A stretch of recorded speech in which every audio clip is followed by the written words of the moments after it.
안녕하십니까 여러분, 선천병원입니다. 오늘은 어깨 통증의 대표적인 질환이죠, 회전근개 파열에 대해서 알아보겠습니다. 회전근개 파열 중에서도 유독 크기가 큰 광범위 회전근개 파열에 대해서 알아보도록 하겠습니다.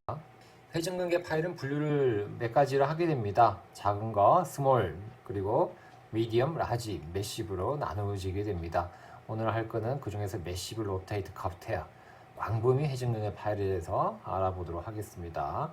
광범위 파열이 되게 되면 회전근개가 상당히 딱딱해지게 됩니다. 딱딱해지면 퇴축이 되죠. 그리고 오래됐으니까 힘줄에 지방이 변성이 되게 됩니다. 지방 침륜, 지방 변성이라고 표현을 하죠.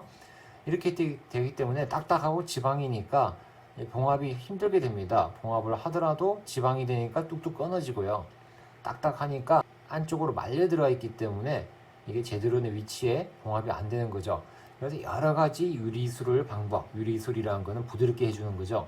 그 방법을 사용하게 되는데 오늘 보고자 하는 영상은 바로 이런 여러 가지 유리술의 방법이 되겠습니다. 그래서 첫 번째 방법이죠. 견봉화 공간의 유리술입니다. 전방과 측박에 유착이 있기 때문에 우리가 내시경, 관절경으로 보면서 제거를 해주게 됩니다. 여러 가지 쉐이버, 전기 소작기, 아스로 케어 등으로 이렇게 전방과 측방을 유착을 제거해 주게 됩니다. 그리고 후방도 해줘야 되겠죠. 그래서 특히나 후 내측부는 출혈이 많이 생깁니다. 혈관이 많기 때문에 수술하다가 출혈이 생길 수 있기 때문에 후방 유착은 조심해서 해야 되겠습니다. 이거는 대부분 다 하죠. 일반적으로 하게 됩니다.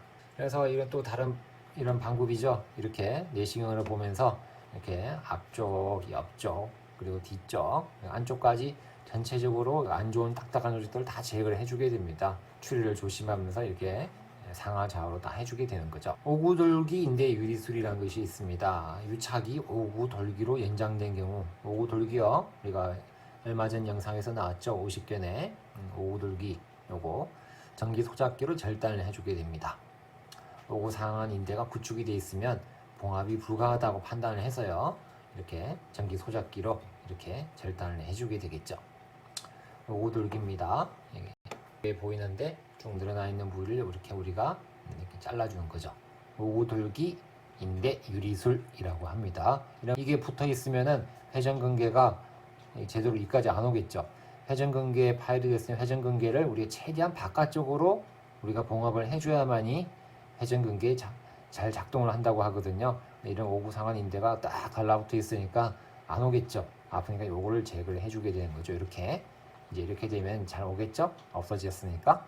회전근개 간격 유리술이라는 것이 있습니다. 오구상한 인대가 구축이 되게 되면 회전근 간격이 구축이 다 같이 오겠죠. 50견 때 봤던 내용이죠. 이 내용. 그리고 견갑학은 상부 가장자리를 확인한 다음에 관절경 가위로요, 외측근 가장자리부터 오구돌기까지 분리를 해주게 됩니다. 이렇게요. 회전근개 간격을 이렇게 분리를 해주게 되는 거죠. 50견 때도 이런 식으로 수술을 했죠. 이렇게 해주게 됩니다.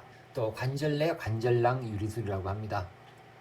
이두근과 관절과선 부착부의 뒷부분에서 시작을 하고요. 관절과에 인접한 관절낭을 유리를 하게 됩니다. 그렇게 되면 건의 이동거리가 증가돼서요, 제대로 된 우리가 회전근개 봉합을 할 수 있다라고 이야기합니다. 주의할 점은요, 상견곽신경입니다. 스프라, 스카프라 너브, 관절과에서 1, 2cm 정도 내측이 있기 때문에 요거 주의를 하셔야 되겠습니다. 관절낭 유리술을 쭉 해주게 되면 도움이 된다라고 이야기합니다. 50견 수술이랑 똑같죠? 50견에 이렇게 관절낭 유리술 해주듯이 이렇게 해주게 된다는 거죠. 또 내측 봉합술이라고 합니다. 가장 좋은 봉합 위치는 좀 전에 설명했듯이 외측인데요. 이걸 해부학적 위치라고 하는 거죠. 하지만 이까지 당겨지지가 않게 되면 아무리 해도 안 되는 거예요. 여러 가지를 다 해도, 몇 가지 방법을 다 해도 당겨지지가 않는 경우가 있습니다. 이럴 때는 어쩔 수 없이 해부학적인 위치가 바깥쪽보다도 10mm 정도, 1cm 정도 내측에 고정을 하게 됩니다. 상완골두의 관절연골 5mm 정도를 제거를 해주고요. 그 부분에다가 우리가 앵커를 박아서 우리가 10mm 정도 내측으로 더 당긴다라고 이야기를 하게 됩니다. 이런 방법을 쓰는 거죠. 원래는 여기 붙어야 되는데요.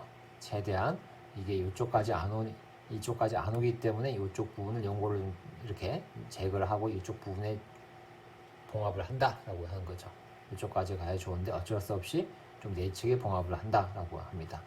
손실은 조금은 오는데요. 근데 그렇게 많은 손실은 오지 않는다 하기 때문에 이런 식으로라도 봉합을 해야 되겠죠. 그리고 전 후방 변년 봉합술입니다.